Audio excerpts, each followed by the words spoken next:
The United States and China are expected to sign phase one of the trade deal tomorrow. The Chinese delegation actually arriving in Washington yesterday. That's the same day that the Treasury Department here said it will no longer consider Beijing a currency manipulator. Joining us right now with more on phase one and beyond is Senator Mike Braun. He's a Republican from Indiana. And Senator, it's good to see you today. Good to be on. What do you think about what you've heard in terms of phase one? Well, I'd say finally, and I think to me, when President Trump made this a big issue, it was long overdue. The Chinese, whatever they do, they're playing the long game. They've got great patience, great endurance, but it happens to be in the short run. I think they're feeling the pinch in their own economy. So I'm happy they're coming to the table. And yes, we can get rid of the moniker currency manipulator for now. But all I'm saying is be careful. I think the Chinese do what they need to do to keep their long-term plan in place.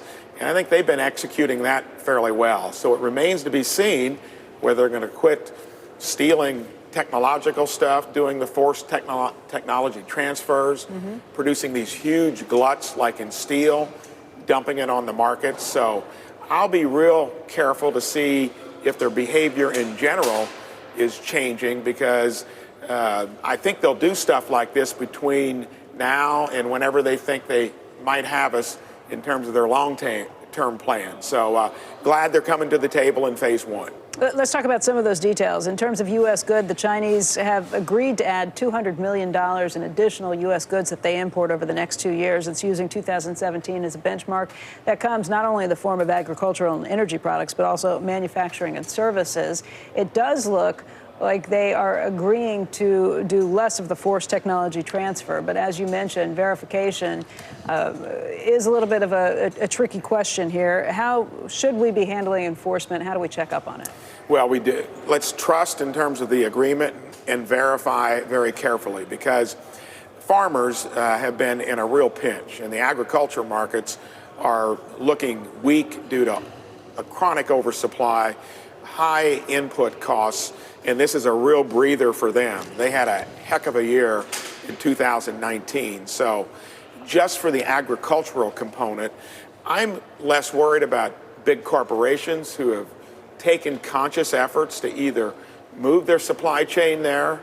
I think it was a good eye-opener for them to hedge their bets in the long run. So I think the key thing is it took President Trump to take them on. And yes, they fired back and hit agriculture, hit farmers. That's going to be part of the ebb and flow. And I say, let's watch it.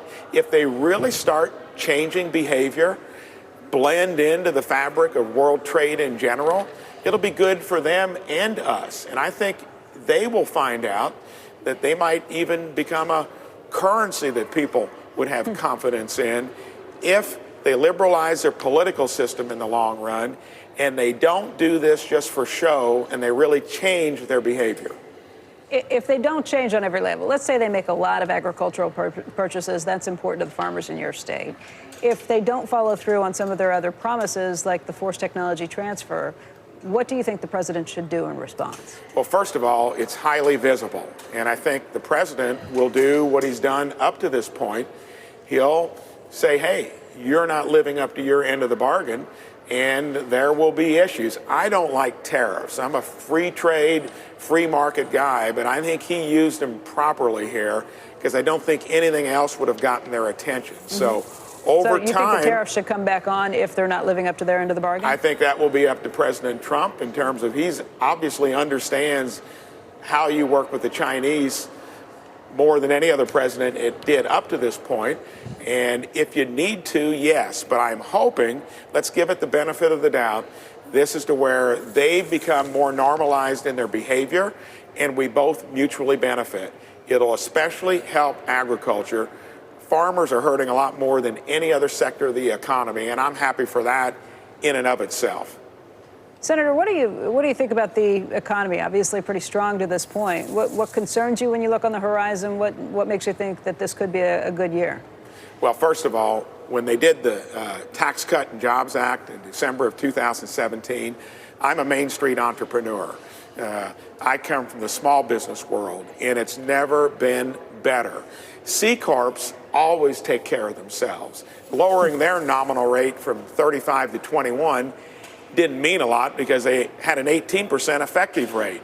Those of us in small business, we pay the full tax rates. And when that changed to take it down to 29.6 from 39.6, that was a big deal. That's where jobs are created. That's why we've plowed through trade issues with China and so many other areas where recoveries at this stage of the game normally would flame out. I think we're in good shape as long as we keep on the pathway of eliminating silly regulations, keep the ones in place that are important, enable the productive part of this economy, which is Main Street USA, not Wall Street, and we'll be in good shape. Great. Senator Braun, thank you for your time today. You're welcome.